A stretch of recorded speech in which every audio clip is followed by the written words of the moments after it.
우리 같이 기도하고 함께 말씀을 나누겠습니다.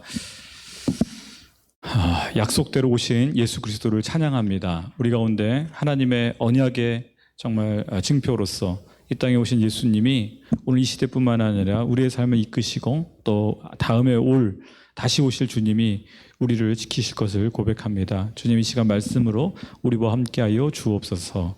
감사드리며 예수님의 이름으로 기도하였습니다. 아멘. 네, 성경에 많은 이야기들이 담겨 있죠. 그 중에서도 족보가 생각보다 많이 등장합니다. 창세기에도 많이 등장하고 또 열왕기나 특별히 오늘 신약에서는 마태복음 첫 시작부터가 족보가 등장하죠. 그래서 사실은 성경 통독하다 보면 족보가 나오면 많이들 건너뜁니다. 네, 아니신 것 같은데 저만 그런가요?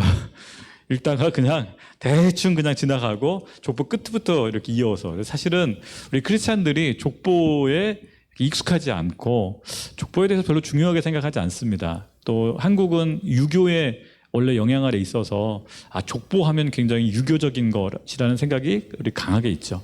그런데 사실 족보는 굉장히 중요합니다. 제가 재밌는 경험이 있었는데요. 한 5년 전쯤에 우리나라 그 드라마 중에 사극 용룡이 나르샤라는 아주 재미있는 사극에 한 적이 있어요. 제가 개인적으로 사극을 되게 좋아해서 아이들하고 같이 잘 보는데요. 한참 사극을 보는데 저희 아들이 이런 질문을 했어요. 거기에 뭐 정도전, 정몽주, 정씨들이 여러 명 나오더라고요. 그랬더니 저희 아들이, 아빠, 엄마 조상들은 참 역사에서 일을 많이 하셨나 봐요.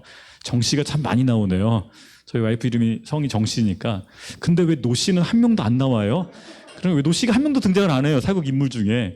그랬더니 옆에 있던 저희 막내가 그때 5살이었는데, 오빠 노씨 등장했어, 그러는 거예요. 저도 놀래가지고 누가 등장했지? 그랬더니 노비라고 등장했잖아. 그러니까 5살짜리한테는 이제 노비 데려와라. 근데 이게 이제 사람으로 들렸던 거예요. 그래서 노비가 우리 조상 아니야? 그러는 거예요. 5살짜리가 이렇게 우리 막내가 얘기를 할 때 저희 아들이, 노비는 사람 이름 아니야. 저희 아들이 이제 대꾸를 했죠. 근데 한편으로는 저도 우리 노씨 중에 조상 중에 나오는 사람이 없네. 좀 아쉬워서 제가 그 순간을 좀 모면하고자 이렇게 아들한테 위트 있게 대답을 했어요. 우리 조상은 비록 드라마에는 안 나오지만 더 유명한 분이 있어. 그랬더니 아들이 눈이 동그래져가지고 물어보는 거예요. 누구? 그때 저희 아들이 6학년이었거든요. 노아 할아버지 있잖아, 노아 할아버지.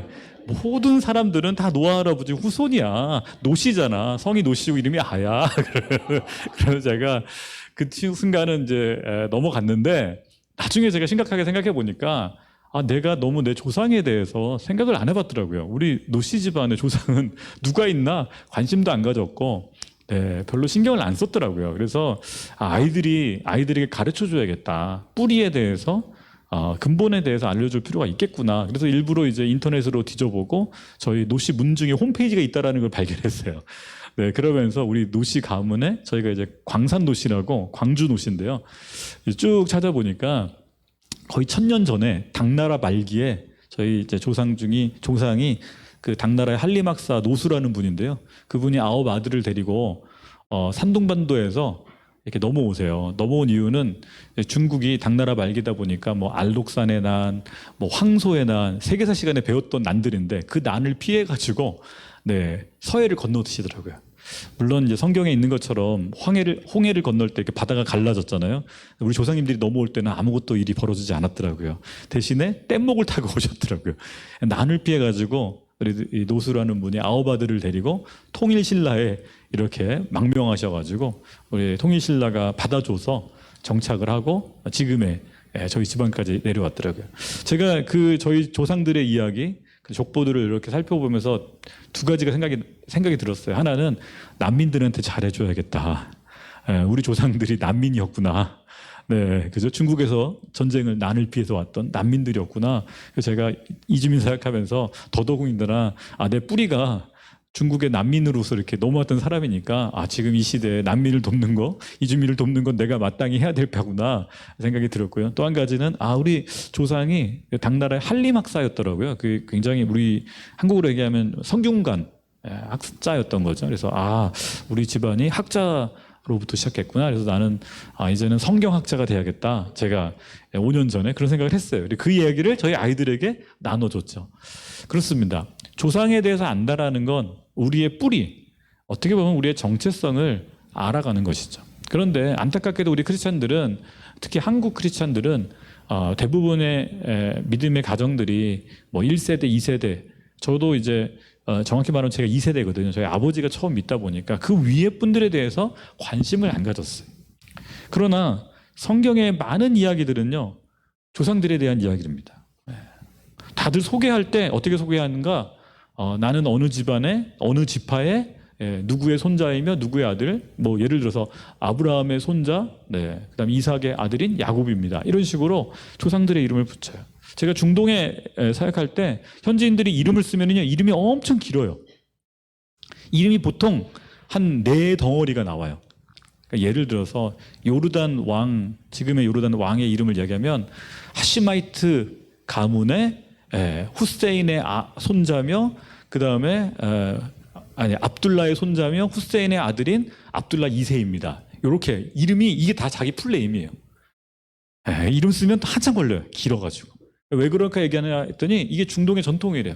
자기들이 이름 비슷한 사람도 많거니와 후세인 하면 후세인이 한 100명 좀 손들어요. 알리 하면 한 100명 좀 손들어요. 그러니까 아버지 이름에 할아버지 이름에 조상 이름까지 다 쓰는 거예요. 그게 자기 정체성이더라고요. 그래서 서로 이름을 이야기하면은요, 이 사람이 어느 지역 출신이고 집안이 어떤 사람이고 다 하는 거예요, 서로. 우리도 마찬가지죠. 우리도 불과 우리 아버님 세대만 해도 이름 얘기하면 어느 예를 들어서 지역 출신이고, 예를 들어서 안동 김씨, 뭐 안동 권씨 하면 안동 출신이구나, 그리고 어느 집안이구나, 서로 아는 것처럼 그렇습니다. 아프리카에서 복음 전하는 선교사님 얘기 들어보면은요, 더 재미있는데, 성경을 이제 딱 읽잖아요. 근데 아프리카 특히 그 부족의 좀 이렇게 지도자들은 어디에 가장 은혜를 받나 했더니 족보 이야기를 은혜를 많이 받는데요. 아프리카 부족장들은요, 자신들의 조상들의 이름을 쭉 외워가지고 그걸로 노래를 부른대요. 랩하듯이. 그래서 거기에 이 마태복음의 이 1장에 그렇게 은혜를 받는데요. 예수님은 뿌리 있는 집안에서 태어나신 선지자구나. 그냥 막 이렇게 굴러오는 사람이 아니라 이렇게 수많은 조상들의 이름이 기록된 거 보니까 그분은 믿을 만한 분이야. 이게 아프리카나 중동 사람들의 이 정서에 있는 이 족보에 대한 중요성이에요. 그렇습니다. 성경에 그래서인지 족보 이야기가 생각보다 많이 등장을 합니다. 그리고 또 왜 이 이야기가 기록되어 있나? 특별히 마태복음 첫 부분, 신약의 가장 첫 번째 책의 첫 번째 장이 왜 족보 이야기로 시작됐나?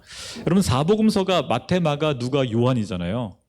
이 4개 사복음서 중에서 가장 먼저 기록된 책이 어떤 책인지 혹시 아세요? 우리 여기 사역자들이 많이 계셔서 신학교를 다니셔서 다 아실 텐데, 마가복음이 제일 먼저 쓰여졌어요.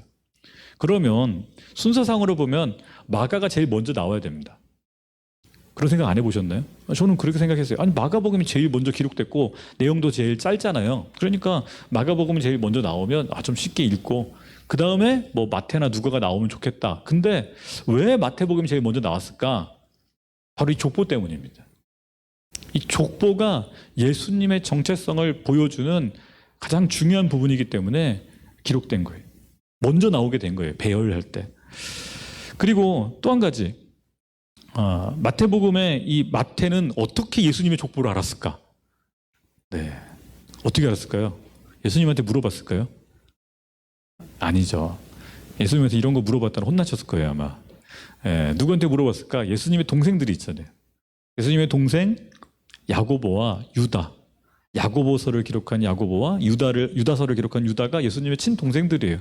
아마 그 동생들에게 물어봐서, 마태가 제자잖아요, 그죠? 예수님의 족보에 대한 이야기들을 이렇게 시작한 것 같습니다. 우리 본문으로 들어가서 1장 1절을 한 번씩 볼까요?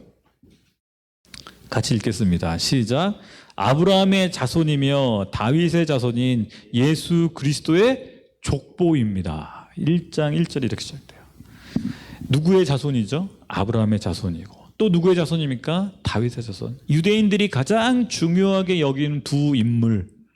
우리는 아브라함의 후손입니다. 그렇죠?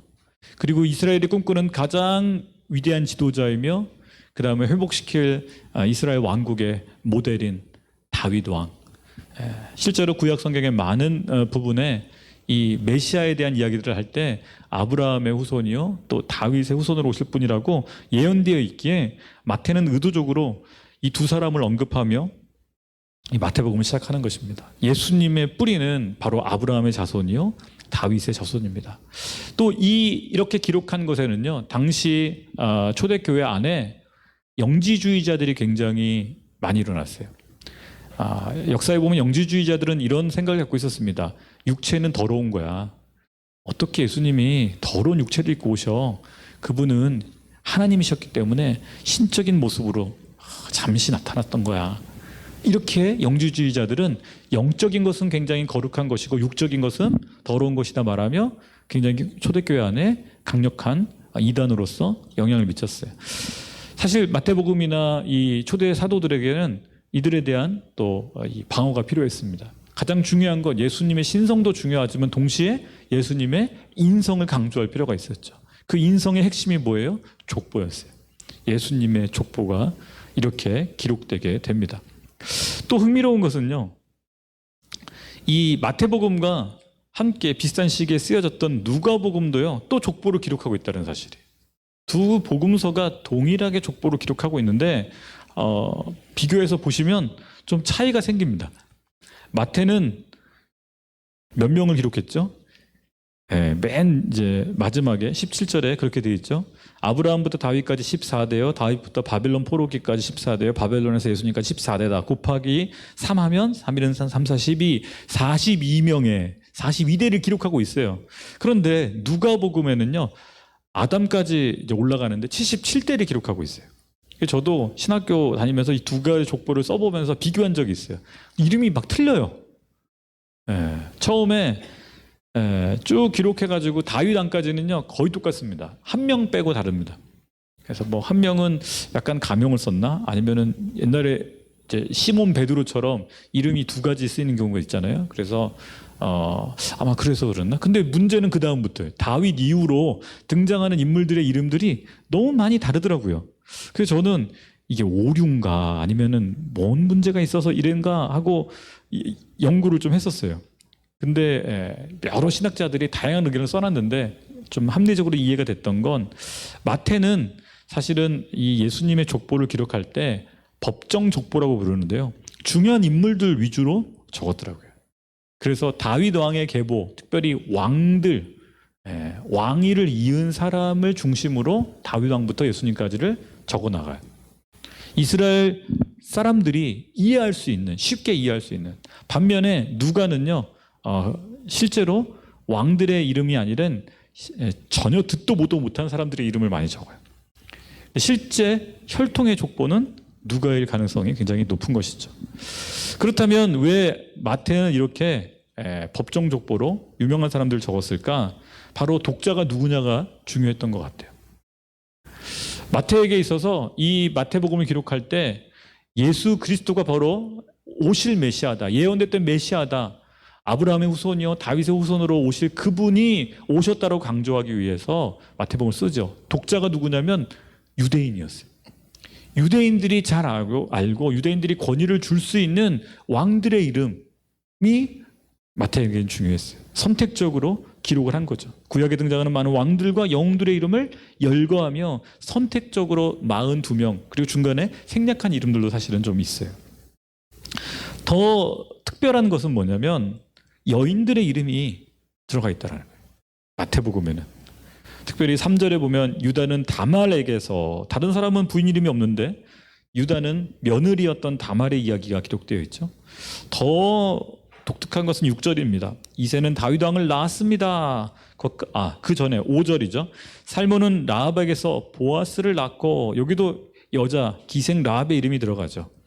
그리고 보아스는 모압 여인 루색에서 오벳을 낳고, 오벳은 이새를 낳고, 이새는 다윗 왕을 낳고, 다윗 왕의 조상들 중에 두 여인이 특별히 기록되어 있는데 기생 라합, 가나안 여인 라합과 모압 여인 루세 이름이 기록되어 있어요. 이거 자체가요, 다윗의 혈통이 순수 유대인의 혈통이 아니라 그의 혈통이 어떻게 돼요? 지금으로 얘기하면 다문화라는 얘기예요. 가나안 여인의 이름이, 모압 여인의 이름이 명시됨으로 다윗의 혈통이 순수 우리 유대인 혈통이야 말 못하는 거예요. 그렇죠. 그리고 더 놀라운 것은 6절이죠. 이새는 다윗 왕을 낳았습니다. 다윗은 원래 우리아의 아내였던 여인에게서, 밧세바 이름은 기록하지 않지만 밧세바가 원래 우리아의 아내였다는 사실을 기록하며 다윗의 간음 사건을 명확하게 기록을 남기죠. 솔로몬을 낳고. 제가 가스펠 프로젝트 보면서 약간 처음에 의문이 생겼던 부분이 있어요. 가스펠 프로젝트 교재에 보니까 이 여인, 우리아의 아내였던 여인을 해족속이라고 말을 하더라고요. 제가 의문을 가졌어요. 밧세바는 원래 유대인 아니었나? 라고 했는데요. 당시에 레위기법에 보면 이제 유대인 여자가 예를 들어서 해족속 우리아에게 결혼하면 해족속으로 여겼대요. 남편을 따라서 족속을 여겼다고 그러더라고요. 그리고 또 한 가지 학자들에 의해서는 밧세바 역시도 순수 유대인이 아니라 가나안 여인이었을 또는 헷 여인이었을 가능성이 높다라고 학자들이 또 보더라고요. 그러면은요, 솔로몬은 또 어떻게 되죠?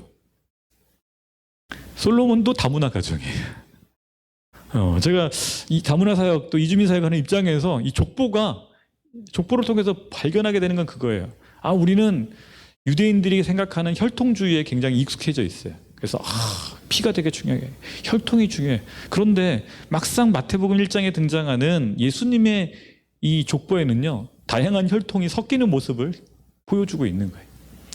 그래서 중요한 것, 혈통주의를 넘어서서 사실은 믿음의 여인들의 이름이 기록되어 있죠. 믿음의 여인들의 이름이 기록되어 있습니다.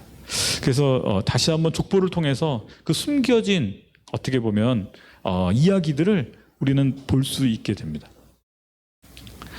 어찌 보면 마태는 의도적으로 그냥 남자들의 이름만 기록할 수도 있었지만 이 여인들, 특히 성경에서 믿음의 여인이라고 표현했던 다말이나 룻이나 기생 라합의 이름들을 거론하며 그 여인들을 드러냈고, 그것이 유대인의 혈통주의가 아니라 믿음 중심, 언약 백성이라는 사실에 대해서 강조하고 싶었던 것 같습니다. 그 다음에는 왕들의 이름이 주로 나오고, 그리고 야곱은 마리아의 남편 요셉을 낳고, 요셉의 중심이 마리아에게 있어요. 마리아의 남편으로 요셉을 또한 정의하고 있죠. 그리고 마지막으로 마리아에게서 그리스도라는 예수가 태어났습니다. 예수님의 성육신에 대해서 분명하게 언급하고 있죠. 어찌 보면 이 마태의 족보는 어떤 합법성, 혈통성이 아니라 언약의 후손으로 오신 예수 그리스도를 드러내기 위해, 믿음을 드러내기 위한 하나의 방법으로서 기록한 것 같습니다. 또한 비교해서 보자면 누가복음에는 또 다른 예수님의 족보가 있는데요. 누가복음의 족보는 거꾸로 시작돼요. 예수님부터 시작하더라고요. 예수님부터 시작해서 누구까지 나올까요? 아브라함까지가 아니라 아담까지 나오더라고요. 왜 그랬을까? 마태는 독자가 유대인이었다면 누가는 누구를 대상으로, 데오빌로 각하에게, 사실은 로마 사람들에게, 이방인들에게 예수님을 소개시켜 주고 싶었어요. 그리고 그들에게는 아브라함보다 누가 더 중요해요? 아담이 더 중요한 거예요. 이스라엘 유대인들의 조상이 아니라 인류의 조상인 아담까지 예수님을 연결하죠. 그래서 77대의 이름들을 쭉, 아까도 말씀드렸지만 다윗과 예수님 사이에는 좀 차이가 있는데, 그것은 왕들이 아니라 예수님의 실제 아마 그 혈통들을 기록한 것 같습니다. 그것이 누가복음 특징이죠. 그래서 누가는 예수님을 아담을 거쳐서 하나님께까지 연결을 합니다. 이것을 통해서 우리는 이 성경 기자들 마태나 누가가 의도적으로 이 족보를 기록했다는 사실을 알게 되고요. 우리가 이것을 그냥 쉽게 읽을 것은 아니구나, 좀 더 자세히 봐야 될 필요가 있구나라고 생각을 하게 됩니다. 오늘 마태복음 1장에서 마태가 강조하는 아브라함의 자손, 창세기 22장 18절을 한번 잠깐 보도록 하겠습니다. 자막이 준비가 되나요? 네. 같이 한번 읽어볼까요? 시작.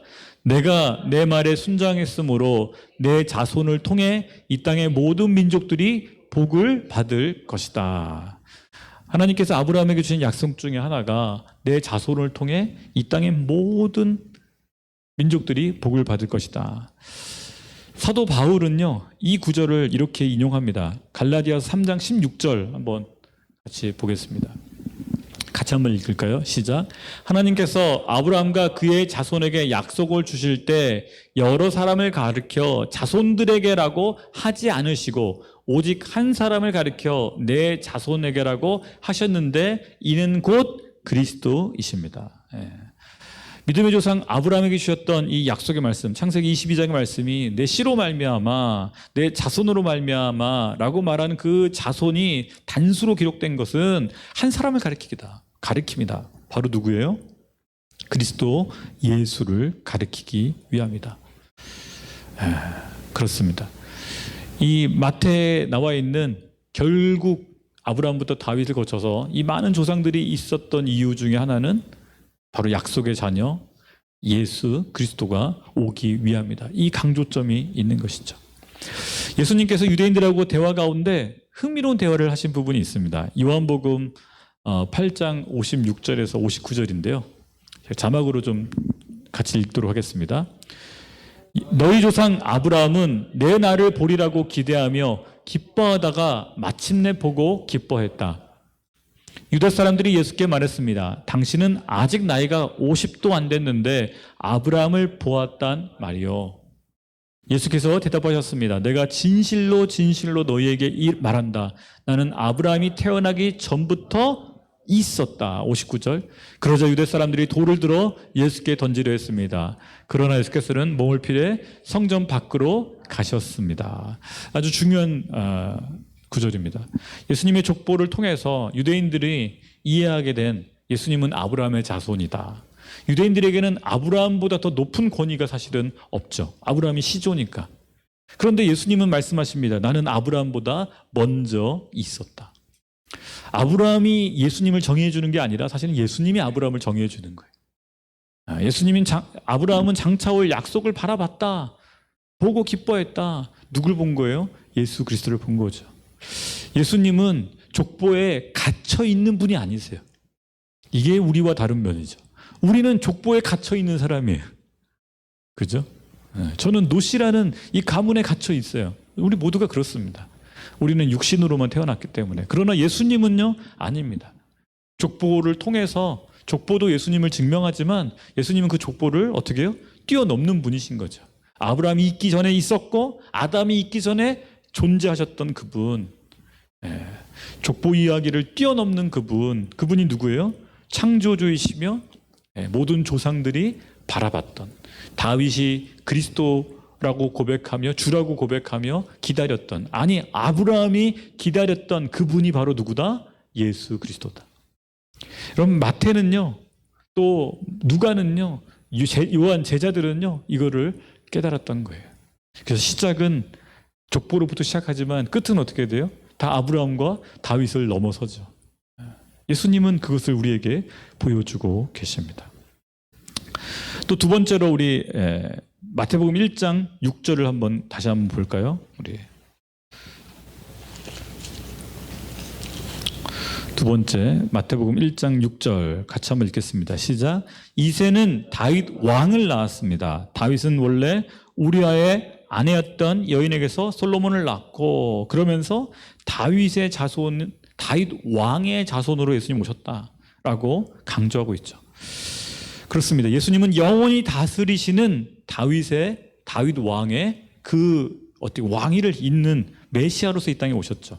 그분은 우리를 향한 구원자이시면서 동시에 우리를 통치하는 왕으로서 오신다. 다윗의 왕위를 잇는 분이라는 것을 마태는 강조하고 있습니다.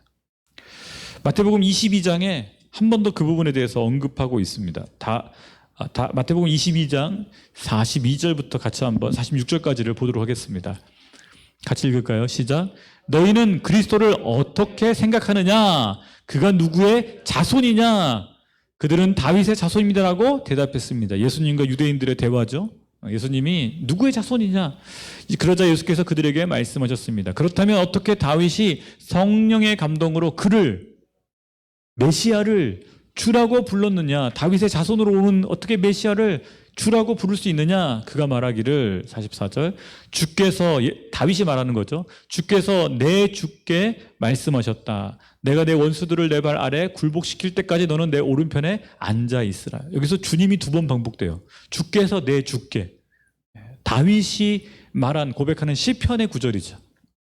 예수님은 이 구절을 즉각 인용하시면서 내 주께서 내 주께, 누가 누구에게 말한 걸까요? 성부가 성자에게 얘기한 거죠. 그거를 누가 봐요? 다윗이 보고 있는 거예요.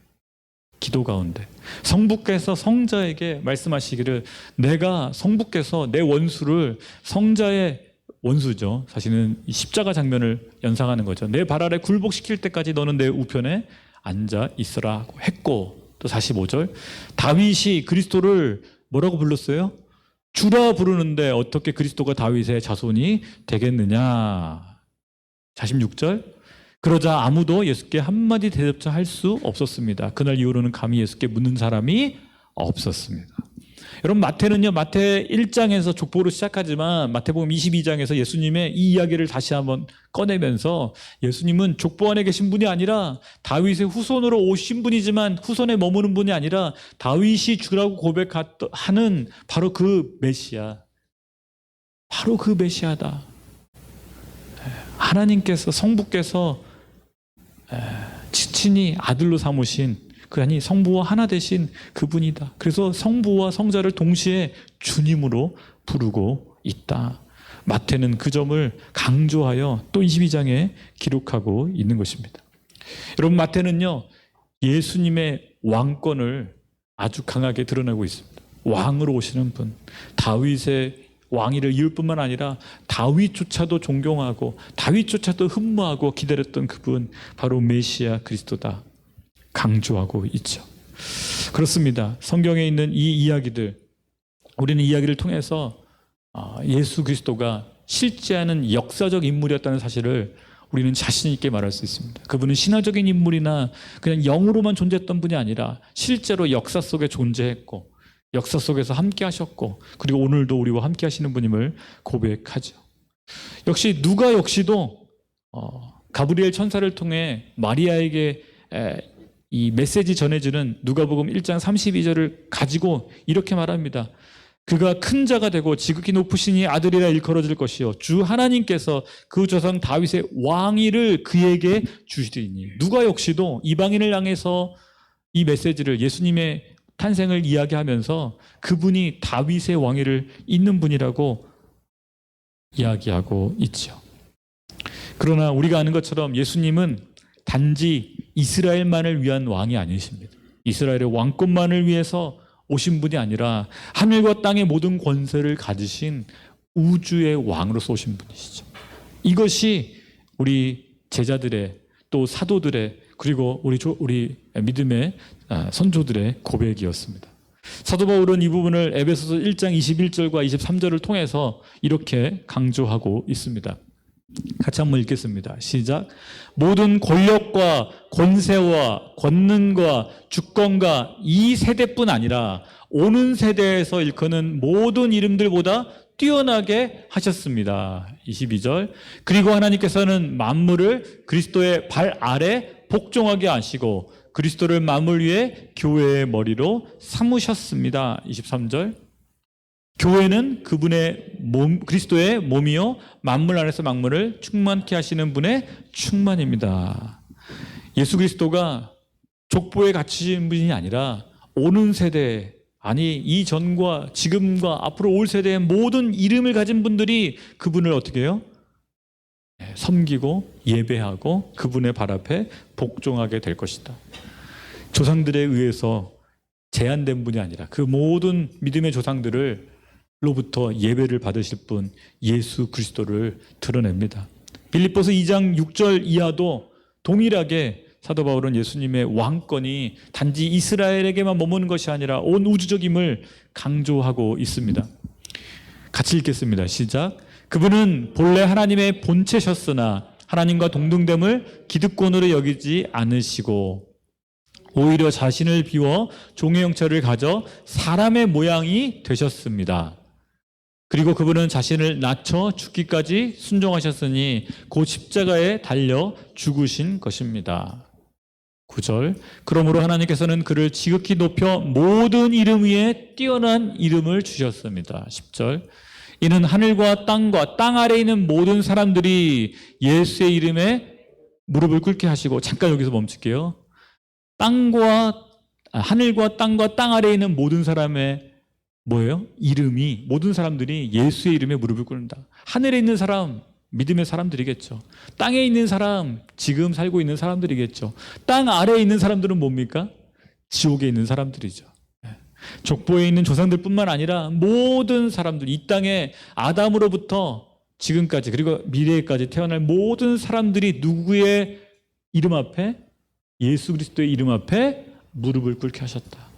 예수님은 족보에 갇혀 계신 분이 아니라 이 족보에 있는 모든 조상들조차도 예수의 이름 앞에 어떻게 해요? 무릎을 꿇게 하나님께서 하셨다라고 성경은 선포하고 있습니다. 11절, 모든 이름으로 예수 그리스도를 주라 시인하게 하셔서 하나님 아버지께 영광을 돌리게 하시려는 것입니다. 굉장히 중요한 구절이죠. 아브라함도 주라고 불렀고 다윗도 주라고 부르고 두 조상이 주라고 불렀을진데 그 모든 조상들, 이 족보에 있는 42명의 조상들이 예수님을 뭘로 불러야 돼요? 주라고 불러야 된다. 그리고 이것이 누구에게 영광을 돌리는 거예요? 하나님 아버지께 영광을 돌리는 것이다. 우리는요, 이런 생각을 가져요. 하나님께 영광을 돌려야죠. 그럴 때 어떤 생각들을 합니까? 사역을 엄청나게 많이 해서, 우리가 교회를 건물을 크게 지어서, 아니면 세계적으로 유명해져서, 그런 얘기 많이 하잖아요. 야, 좋은 대학에 가서 하나님께 영광 돌려야지. 맞는 이야기긴 합니다. 그러나 100% 맞는 건 아니에요.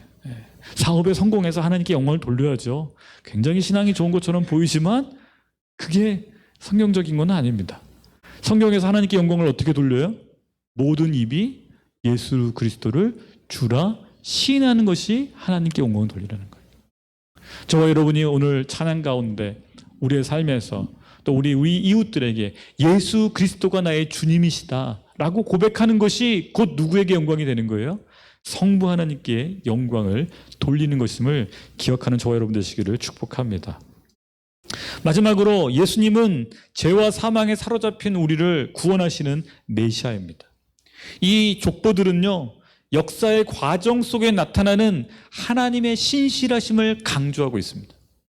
아브라함에게 주셨던 약속이 사라지지 아니하고 42대를 거쳐서 예수 그리스도를 통해서 성취되었다, 이걸 얘기하고 있는 거예요. 다윗을 통해서 주셨던 그 메시아에 대한 오심이 이 후손들을 통해서 이 역사 속에서 어떻게 해요? 예수 그리스도를 통해서 오셨다. 중간에 얼마나 많은 일이 있었습니까? 압살롬은 다윗 왕을 죽이려고 시도했고 수많은 원수들이 죽이려고 했지만 그 메시아의 오심을 이어가는 믿음의 계보는 끊어지지 않고 성취되었다. 인간의 어떤 잘못이나 오류조차도, 심지어는 다윗 왕의 죄조차도 하나님은 사용하셔서 믿음의 계보, 메시아의 계보가 이어지게 하셨다. 여러분, 족보는요, 그걸 보여주는 거예요. 이걸 통해서 우리가 깨닫게 되는 건 뭐냐면, 우리가 예수님의 족보를 만드는 게 아니죠. 우리가 하나님의 나라를 세우는 게 아니죠. 우리가 메시아가 오게 하는 걸 우리가 하는 게 아니죠. 그 주권이 누구에게 있다? 하나님에게 있다라는 걸 보여주고 있는 거예요. 그리고 그 속에서 하나님의 사람들, 특별히 믿음의 사람들이 쓰임 받았다. 대표적인 여인들이 바로 다말이나 기생 라합이나 모압 여인 룻 같은 여인들의 이름인 것이죠. 왜 그 이름들이 족보에 들어갔을까요? 이것이 혈통의 족보가 아니라, 하나님의 역사는 혈통이 아니라 믿음이다. 믿음의 사람들을 하나님이 사용하셨다. 심지어는 그들의 죄악까지도, 그들의 실수까지도 하나님은 사용하셔서 하나님 구체적인 우리의 역사 속에 오셨다라는 걸 보여주고 있는 거예요. 그래서 예수님의 족보의 의미는 하나님이 우리와 전혀 상관없이 우주 저편에 계셔서 우리를 관찰하거나 우리에게 무관심한 분이 아니라 우리의 역사 속에 들어오셔서 우리의 삶을 간섭하시고 인도하시고 보호하시고 우리의 죄와 허물조차도 바꾸셔서 하나님의 역사로 쓰임받게 하셨다는 것을 족보들은 이야기하고 있는 것이죠. 그래서 인간의 혈통의 역사는 하나님의 구속 역사를 위한 도구로서 쓰임 받았다는 것을 보여주고 있는 것입니다. 사랑하는 여러분, 저와 여러분에게도 혈통의 족보가 있죠. 우리 조상들의 이야기들이 있을 겁니다. 각자의. 그것이 때로는 우상숭배의 역사들일 수도 있고 또는 교회사의 한 부분으로서 쓰임받는 분들도 계실 거예요. 그러나 중요한 건 뭐예요? 우리의 모든 족보가 누구랑 연결되어 있을까요? 예수님과 연결되어 있습니다. 믿음을 통해서. 그리고 노아와 그죠? 아담까지 다 연결되어 있습니다. 저와 여러분은 다 하나님의 자녀라는 사실을 기억해야 합니다. 예수님의 족보는 나사렛 예수 그리스도 안에 하나님의 성육신이 또 하나님의 역사하심이 실제하고 있다는 것을 보여주는 하나의 증거인 것이죠. 그래서 소중하게 여겨야 합니다. 예수님의 족보만이 아니라 저와 여러분의 가정의 족보도 여러분 소중하게 여기십시오. 여러분 자녀들이 물을 것입니다. 그럴 때 제가 얘기한 것처럼 물론 이제 중국에서 오신 우리의 천년 전 조상이 있지만 그 전에 누가 있었어요? 노아가 있었고 그 전에 누가 있었어요? 아담이 있었고 그 위에 누가 계세요? 하나님이 계시다. 우리의 족보의 시작은 누구다? 하나님이라는 사실을 우리 아이들에게 가르쳐줘야 돼요. 여러분 오늘 말씀을 통해서 하나님이 우리의 인류의 역사뿐만 아니라 이스라엘 역사뿐만 아니라 저와 여러분의 가정과 저와 여러분의 자녀들에게도 관심이 있다는 사실을 기억하시고 약속대로 오신 예수 그리스도 그분을 따르고 믿는 저와 여러분 또 우리 믿음의 가정들 되시기를 축복합니다. 같이 기도하겠습니다. 하나님 오늘 마태복음 1장을 통해서 약속대로 오신 예수 그리스도 주님의 족보를 살펴보았습니다. 이것이 단순히 기록된 것이 이것이 재미없는 사람들의